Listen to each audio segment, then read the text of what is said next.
Hello, everyone. Welcome back to Personalization Outbreak Podcast, your go-to podcast for meaningful conversations with influential leaders from different sectors every week. Now, our guest this week is an international philanthropist and retired consumer products and food industry vice president with more than 30 years in both the private and nonprofit sectors. Currently, Robert N. Johnson focuses on brand development rejuvenation, organizational cultivation, and client connectivity through candid motivational leadership. Now, together, we'll review the role of diversity and inclusion and discuss why a cost center approach no longer works anymore. We'll also talk about the importance of a cultural legacy for large organizations and why we should be much more hopeful for the next generations in our quest for a more human-focused leadership. So before we get started, click on the like button below, share it with your colleagues, and subscribe to our YouTube channel and social media at Glenn Yopes so that you can stay in touch with our most recent content about leadership in the age of personalization. Let's get started.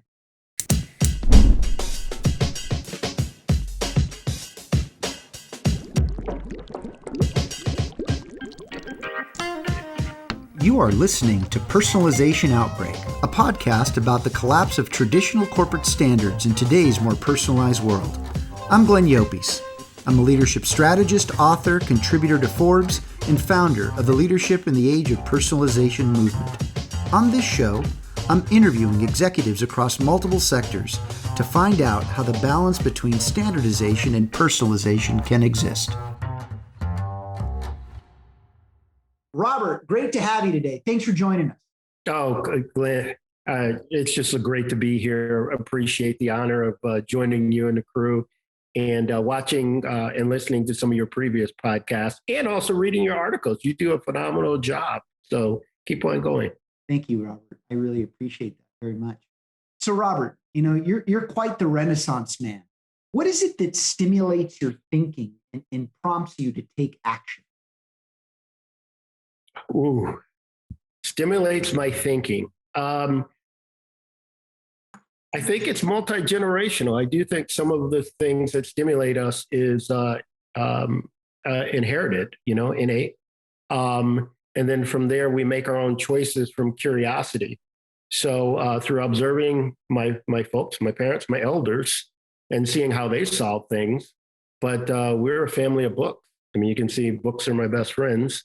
And so I watched them read and I used to sit at their feet. So listening and observing is what I usually start with. And then I read about it. Well, this takes us to the follow-up. I mean, you shared with me offline that it's first your mind and then your library that are your most favorite places in the world. I mean, enlighten us because I feel like there's a story to be told. Well, I think there's a lot of people who wait until they earn or collect or save enough money to travel. But I learned at an early age, I could travel in my mind. Of course, as a child, you start traveling, at least we're old-fashioned conservative family, you travel in church through the Bible, right? But when other people were buying candy, if you look over here, these are books that I purchased when I was 8 years old. Wow. And then I have one of the first books that I purchased also. So I was traveling in my mind, reading what I was not able to read in school, but what I wanted to read. So I had to read what they wanted me to read, but I also had the opportunity to read what I wanted to read. So Robert, maybe this kind of takes us to this tension that we're feeling today, not just in society, but also in when you think about institutional living, is that you said it best. There were the books that you had to read, and then there were the books that you wanted to read. I mean, you clearly saw your ability to travel in your mind as maybe your own form of discovering your sense of self, what mattered to you, and the impact and influence that you wanted to create in the world at a very early age. What is the power of reading taught you about humanity and taught you about the important responsibility that we have to perhaps rejuvenate the old norms and create new ones? One of the things, a lot of people are trying to find themselves. I never tried to find me. Hmm. I actually tried to find a sense in you. I tried to understand the sense in others. A lot of people are on this quest for self. I'm not on a quest for myself. Maybe it because I was a small kid that was always bullying and or always being bullied, and I had to find alliances. So while you're in search of alliances as a young kid on a playground or walking through different neighborhoods, rich ones, poor ones, you name it, on your way to school and to and from work, alliances are key. So it's always been less about me, more about understanding what others needed. And in doing that, I think that is what that helped me um, in my career, and through reading, instead of watching someone describe it on TV or listening to the news, my own research allowed me to verify things. I do not allow someone to talk about somebody's speech and pick the highlights. I will read the speech of a Russian leader or a Chinese leader or an American leader. I mean, just a couple of days ago, I was reading Hardin's speeches because there's things that are going on today that mirror what happened after World War One. So I prefer to learn and then speak from knowledge or listen from a point of knowledge. Well, it seems to me as if you are grasping for wisdom to try to, in finding the validations of life, of why things are happening. Go ahead, Robert. I had two wishes as a child. I asked heaven or God for two things, never for anything material. I asked for wisdom and I asked for discernment. I asked for wisdom and discernment. And that's the quest that I've been on ever since I was a kid. Like, why else would I still have? I mean, I moved many a times through high school and college, and I still have books from the early 70s that I purchased by cutting lawns and shoveling snow. So, but that takes work to get those things. Robert, it seems to me, and again, we haven't talked about this, it seems to me that you've experienced some resilience and some adversity in your life. Can you perhaps share something that might enlighten us when you consider all the disruption and chaos that we're experiencing today? I would say that it's just a part of everybody's journey. It's just what we go through. The question is how we take it and handle it. So I would say that I wouldn't say anything's unique. I would say that, I've had a family or myself have been targeted by majority, minority. You take a pick. Usually when you're not the big dog in the room, you're going to be targeted regardless of who you are. If you're not somebody's underling and nobody's saying that's my guy, you're going to be targeted. So you have to figure out how to maneuver through it. I have never been a person like what I'm very saddened to see today.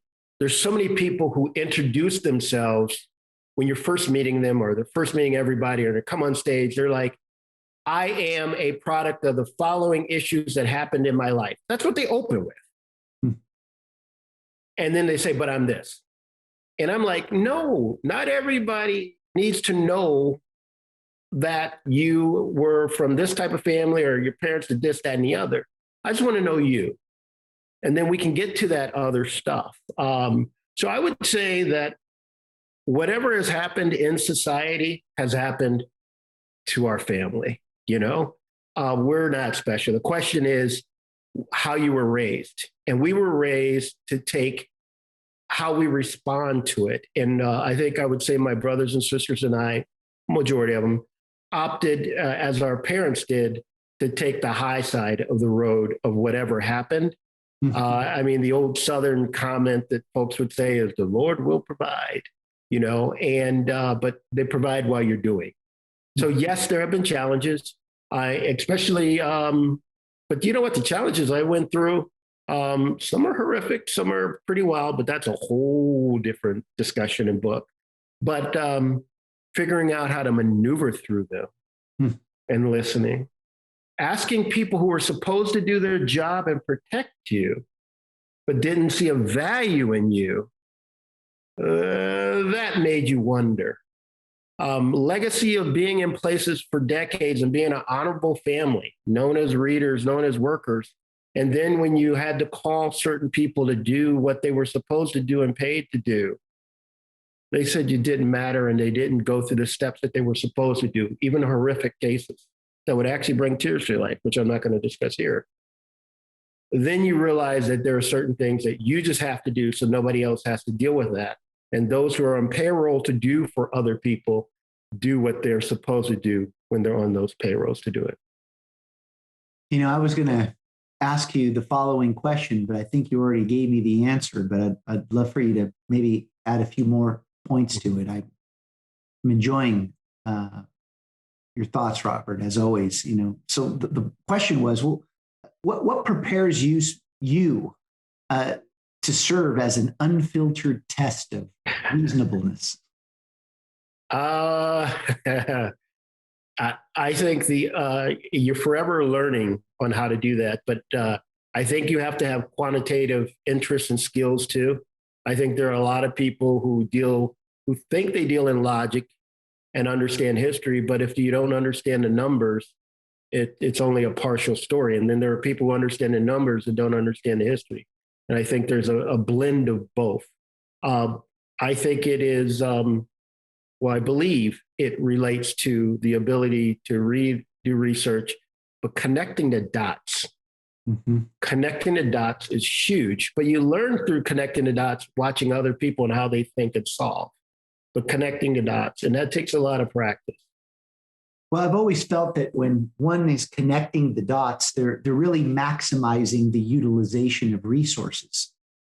They're really living with this entrepreneurial spirit in search of what's possible and in their quest to build momentum. How do we find a place and space to build momentum during these uncertain times, Robert? Were there ever any certain times? I asked that question because, every politician gets on and says, well, this is the most important election ever. Yeah. And then you got a good number of us going, well, didn't you just say that? And if you keep saying something is the most important ever, and I'm just joking with you, but there's a point in that. I think at a micro level, for a segment of the population anywhere in the world, these are the most tragic and toughest times ever. At a macro level, I think this is the best time to live in humankind. This is the best time in the history of humans walking upright to live at an aggregated level as a male, as a female, especially as a female, as a minority at an aggregated level, as someone who speaks a different language in another country, best time at an aggregated level, especially in North America. When it comes to wars at an aggregated level, best time ever. And so I know that there's pain going on out there, but I think the lack of understanding statistics and numbers and believing the facts makes us probably a bit more emotional than we should. So for example, there's these articles out now talking about a reduction in life expectancy.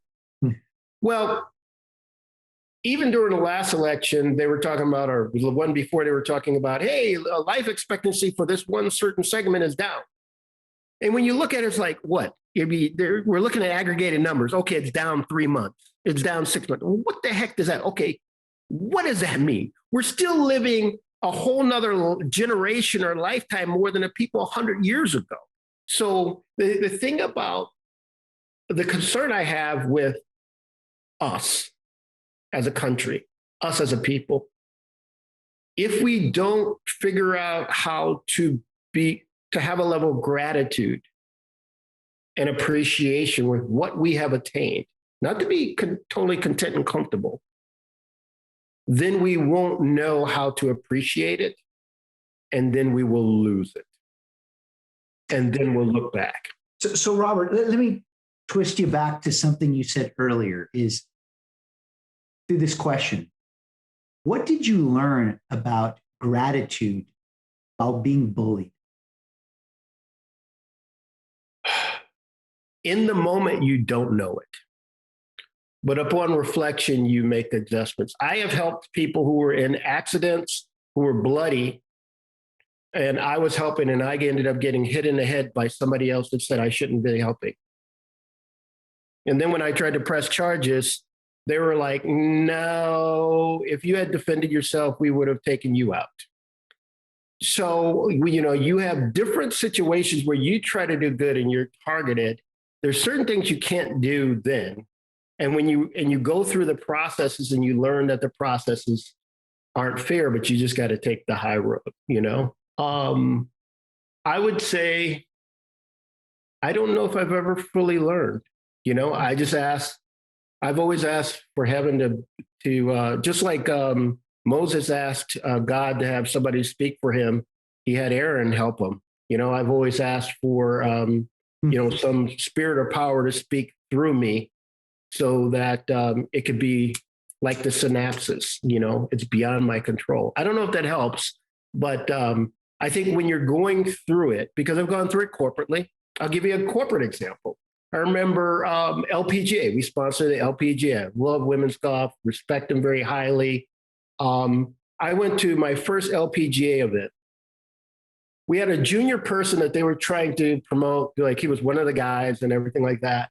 And he comes from a golfing background. His parents ran the park services at a major city, and he understood LPGA because he had gone to like 4 or 5 of them beforehand. So there's certain protocols when you're on a course that you know or you don't know. Some of us just don't know them. Yeah. So we come back after an LPGA up in Oregon that we did with a major retailer. Now, just so I'm clear, LPGA, Ladies Professional Golf Association. Thank you very much. Ladies Professional Golf Association. Absolutely. Thank you very much. So anyway, there was a protocol thing I didn't do on a fairway or something like that. Not that I moved anybody's ball, anything like that. So anyway, the next Monday when we're going through the numbers for a team meeting, some of my peers, stock option peers too, they started joking about me saying, yeah, Rob, but they were joking about me trying to embarrass me in front of more leadership and trying to talk down about me in front of the broader group. Now, keep in mind, I'm I was literally the only chocolate guy, Black, Hispanic, you name it, at this level. So anyway, so they're joking about me. And I asked them a question. I said, so who would you expect more from? The guy who had already been to 4 or 5 LPGA events, or the guy that's been to 1? But yet you're saying the junior is wiser than I am, but didn't he have more experiences than I? So the senior person had 1 experience, the other person had close to 5 and had lived it a lifetime. So explain to me what is humorous. But you have to learn how to deliver. And I didn't have to go through all that last part, but I just asked that question and I kind of get it. You hope that the people that are bullying you, when you give them a message, sometimes you give it to them subtly, some get it. Sometimes you have to go, so they really get it. Yeah. Those are draining because there are many a times where I have to cowboy up and, and then they have to cower, and being a numbers guy, you just got to take it to them. What's the lesson here, Robert? The lesson is be present. Be present, listen. I know it takes a lot of energy. Be well read. Figure out where you can be quantitative.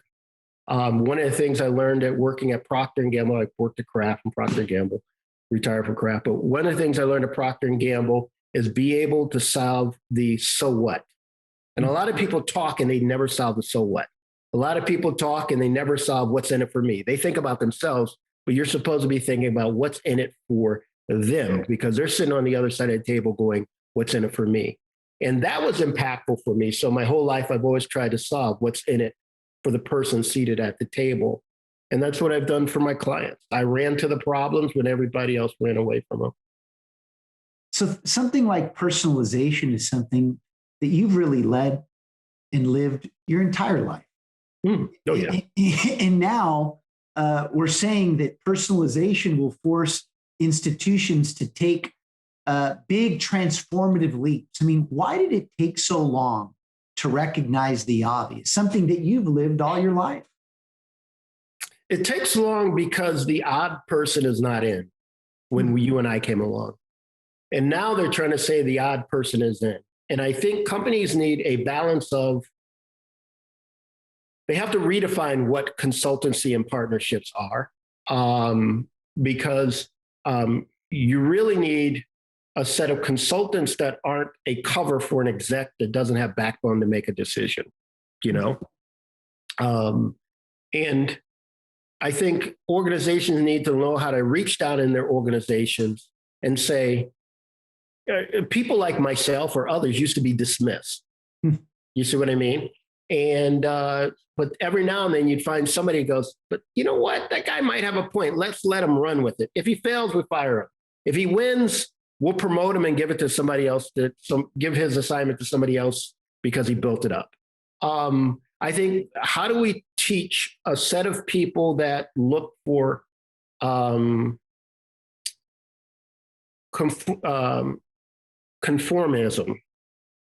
to allow that? Yes, you need a level of standard operating procedures, but sometimes it's okay to deal with that divergent person, especially if they care about the end game of where you're going to. And then you might have an entrepreneur right under your nose. Exactly. So on that note, why, or do you think that, I mean, let's talk about something that's a real hot topic now, and it's diversity, equity, and inclusion, Robert. Do you think that this is bringing us together, or is it pushing us further apart? What's your take? Okay, well, there's two ways to look at it. Are you talking about the role, or are you talking about their mission and what they are supposedly trying to do? Let's address both of them. Let's talk about the role. I don't like the role. I don't like any role. Let's be very specific. I don't like any role that does not have money. Then they have to go to somebody else for it. Does not have power, right? A role without money and a role without power where they have to seek it through someone else. And a role that when you go through that role, they go nowhere. So the question I have for you, a question. The minute somebody becomes director of diversity or VP of diversity or C-suite diversity and inclusion person, after that role, where do they go? Are they rotated to a director of finance role? Are they given a plant to run? Are they given a sales territory? Will we move them into customer service? Will they do an IT assignment? I am very concerned about roles like that don't really understand the overall organization. I get that there needs to be somebody with some level of expertise, but I would like to see possibly a rotation of functional leaders where they know they have to go in that role. And if they fail, they get clobbered. And if they succeed, they get rewarded. And you put it on the legacy guy. You may staff them up with some other people, but you need some of the people to have to own it. So I struggle with those roles because they become, and I also struggle with them because though I respect a lot of the people in them, I've seen two things happen in those roles. I've seen highly talented, functional people in finance, engineering, you name it, and they're mostly Black, minority, or whatever specialized group. Like they go, somebody at the top goes, we think we need you in this role. But what the person doesn't know is they're hurting the organization too, because they're stepping out because you may have been the only Black or Hispanic in finance that we have. But now you're the diversity person.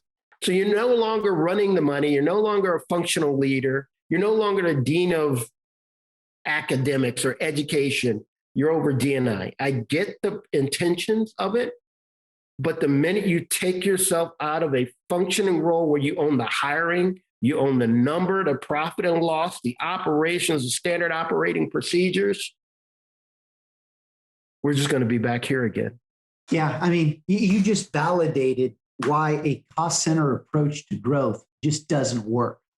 But what you also enlighten me with is that the role itself is empty. In other words, its role is to primarily do what?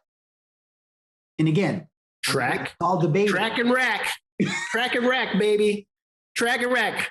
Hey, we're not in the quotas, but we're tracking and racking. And you know what? I'm not saying tracking and racking needs to be done, doesn't need to be done, but that could be done by somebody who else is in a functional role. You know what I mean? Exactly. Exactly.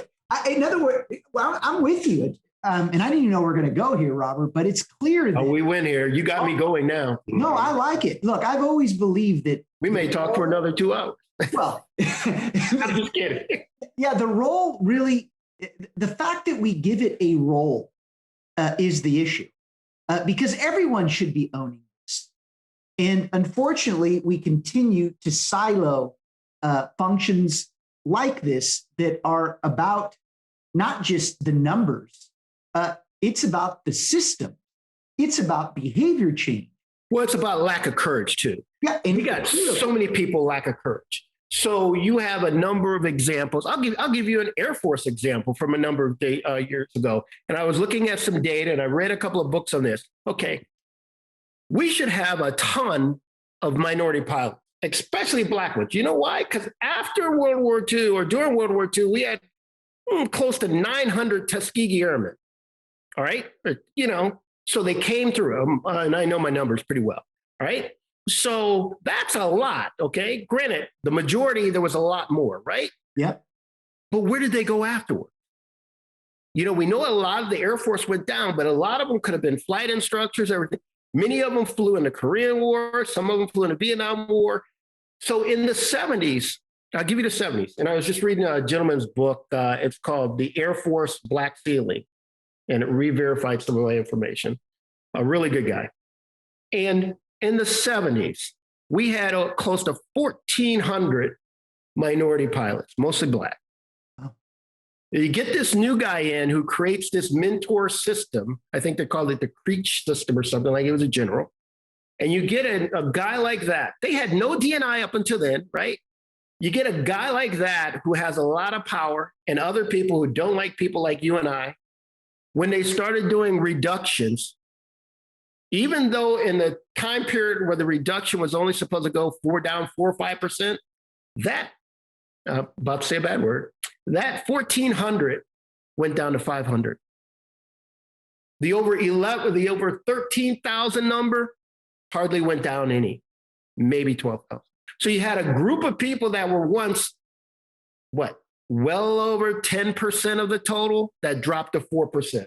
Now, how the hell does that happen in a 6-year period? Yeah, unacceptable. So the point that I say is that, and so you can wipe out a generation because it takes decades to make great pilots, especially with combat experience. So back then, you're talking about late 70s, you had pilots that had Korean, Vietnam War experience, right? And other experiences. All right, I give that. Fast forward. We don't even have those numbers today. So now you have over 20 years of people saying, well, I don't know if there can be black fighter pilots. Where do they come from? We don't even know if they exist. We don't even have the numbers that we had in the 70s and 80s. What the hell happened? The thing that happened is you get these asshole roadblock people who come in. I don't even care if we had D&I at that time. If you don't have an organization that is chartered to do the right thing at the right time, you can get rid of every advance that was made. And you know what? This is why, Robert, and I appreciate your passion around this because this is real, is that this is no longer about the color of one's skin. It's about the person that they are. And it's about our country. Exactly. So why is it that it's taken so long, in your opinion, Robert, that now business and societal issues being, indelibly linked? I mean, this has been going on for years, but now it seems to be something new that's actually quite old. It's new, but quite old. I think that shame on the people who were in these sectors that were quiet while they were bullied, because I call it bullied. And the thing is, think about this. And I say this to anybody who claims, complains about their organization. I go, but what did you do? That's right. If you got over 10 years with an organization and you have no backbone, you're a coward.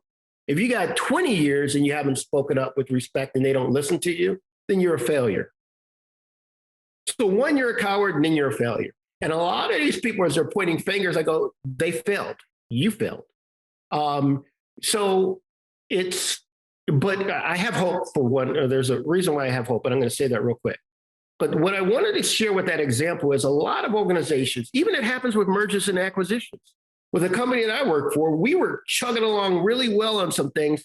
Then we acquired a company that was about 1.5 times our size, or maybe almost 2 times our size in personnel, not in revenue. This was where again, Ron? At Kraft. At Kraft. And then because we wanted to appease them, we opted to put some of their top guys in. And guess what? At that time, they had no sweet C-suite chocolate people or Hispanics. Zilcho. And if they did, I'm talking about discernibly, when you walk into a room, you know that person. Yeah. None. You know what I mean? They have what I was, I call us people like myself. We were like baby VPs, and we're like, not the real VPs or baby, and so we incorporated them. Great people, but a lot of the processes that we were doing beforehand died because they didn't buy into it. The company culture of the corporate ring, where we used to say, do you even have a company ring? Hey, how many diamonds you got? That was our corporate bling to show how good you are. They killed the culture. So you can lose culture in a couple of years. You can lose values in a couple of years. You bet. But that's why I respect Procter & Gamble and companies like that. That's why I respect the IBM, some of the legacy companies. And I hope these new companies, the tech companies as they're coming up, they find the culture that they want to be. And regardless of a merger and acquisition, they figure out this is what we're going to be. We're not going to let a Yahoo come in and change who we are. That's why I respect Hershey. They had somebody come in from one of the companies we acquired who tried to say, we're going to sell it. But then the Hershey trustees came in and said, we give a lot to charity. We do a lot of good things for people. And then Mondelez tried to make a merger with this company too. And they're like, another company, Unilever. They're like, what's your culture? What's your thing? I mean, we get all this money flipping and everything. And I made money off of these things, but I care about the country. I care about the culture. I care about the companies. And I think the challenge is the best organizations know how to hold on to who they are, regardless of who they bring in. And they're able to value the people that they have and not hide behind the shareholder thing. I mean, that's just a cowardly thing. So Robert, let me ask you this. Let's close with this. What are you hopeful for? Because you are going to bring it up. What are you hopeful for? You know what I'm hopeful for? I'm hopeful for everybody that was born after 1980. Do you know why I'm hopeful for them? Because there are things that our country has promised to do relating to life, liberty, and the pursuit of happiness and fairness for all. And that post-1980 child has a relationship with their parents that we didn't have. And I'm proud of them. Our parents were top-down management, but this generation's parents, post-80s kids, they're like, my kid's going to be my friend. So what do you want to do? My parents weren't like that. You know what I mean? They're like, well, what do you want to eat? Well, because they made their kids a friend, their kids are challenging in the way our generation never did. True. I have people in my generation that come to me and give me stories about things that they noticed when they were coming up, the Black women that helped them, of a friend who, LGBTQ, who said, these Black ladies took me in, watched over me, or this and the other. They didn't share that with their parents. How do we change things if the Caucasians don't know that there are people that look like you and I that take the time out to help their child? Well, according to the media, we're always asking for things. But how can that be? There's 500,000 Black nurses out there. Who do ever writes about the Black nurses and doctors? You know what I mean? So what I love about these kids are their parents taught them an ideal that the parents didn't actually live up to. They talked about it, or their parents' didn't live up to.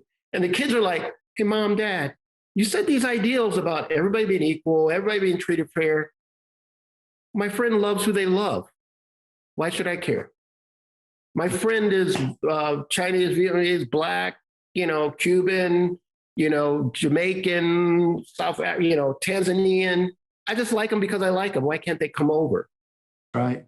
That generation is why I have hope. Our generation did not question our parents like that. When the parents said no, they didn't say no,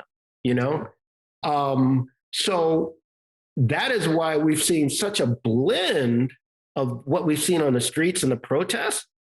I mean, when I saw things happening where you had some Caucasian 5 or 7, 8, 9, 10-year-olds holding signs for some things that have happened in this country, because these things have always happened. We just have video to see more of it. Well, this is the best time of it. We just know more of it. But when you have these little children challenging their parents that would have never come out on any of these such, and the kids are like, but he was our janitor. Why did this happen to him? He was a good guy. Or if somebody goes, well, that was my football teammate, or that was my classmate. Why did that happen to her or him? I have hope because of that generation. And that generation is changing. I think they're making America live up to the ideals that we say that we were and that we will be. And I think it'll just increase our soft power if we listen to them. Robert, I appreciate you just pouring your head and your heart into this conversation. If I were to put a bow on it, is it you're someone that maybe, correct me if I'm wrong, that maybe other than the love of your parents and your family, maybe society didn't live up to the level of expectation of the dignity that you felt you earned. But now, maybe I understand why you retired early, because it seems to me that you're on a quest for human dignity for others. Any final comments? Yeah, thank you. I think you nailed it, or pretty much believe that you nailed it there. I am on a quest. And it is domestically and internationally. I love our country. And I believe that if people like you and I and our people in our circles aren't doing what we're doing, there's a level of chaos and anarchy. I fear less types of governments, more chaos and anarchy. And the good people have to work and help to bring order so that we all have freedom and liberty. It's time to let go, Robert. It's time to let go. Robert, enjoyed great it. Pleasure. And as we always say at the end of the show, when you lead in the age of personalization, you will see things that others don't. Do what others won't and keep pushing when prudence says quit. Thank you very much, Robert. Really appreciate you. Thanks for listening to Personalization Outbreak. Make sure to subscribe so you never miss a show. If you enjoyed the content, visit ageofpersonalization.com to check out our free streaming video series and learn how to get involved in the movement. I'm Glenn Yopes. I wish you a good day, and remember, without strategy, change is merely substitution, not evolution.